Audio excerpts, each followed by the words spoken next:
Remittances. They contribute 6% to Sri Lanka's GDP, and remittances is the top foreign exchange earner for the country. They bring in 60% of our forex earnings. And because of remittances, we have a cushion against a widening trade deficit, and it also helps us maintain our external sector resilience, our reserve. Another important point about remittances is that they are non-debt. It doesn't involve any borrowing. And it also doesn't involve any imports, unlike you have to for export sector. They're pure foreign exchange inflows. There's an estimated 1 million migrant workers from Sri Lanka working elsewhere in other countries. And annually, 200,000 people leave the country to find work abroad.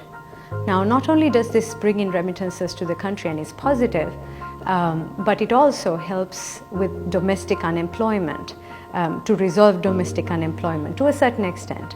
So men and women who are trapped in low-income classes, categories in society, they are able to find work abroad. However, what we need to keep in mind is that they are unskilled, and when they do migrate as workers abroad, they get trapped oftentimes in low-income, low-remuneration occupations, and they often do not have rights, and their jobs cannot be considered decent for the most part. On International Day of Family Remittances, I think we must ask two questions.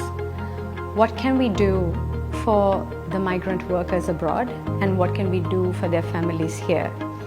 Not only appreciate the remittances that we receive from them as a contribution to the economy, but perhaps we can take steps to strengthen diplomatic ties with host countries so that the rights of migrant workers are protected and they have a safe working environment overseas.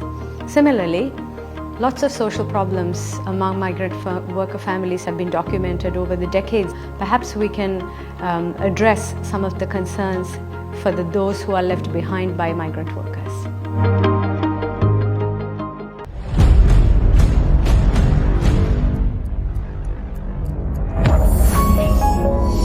You're watching the Life Traveler channel.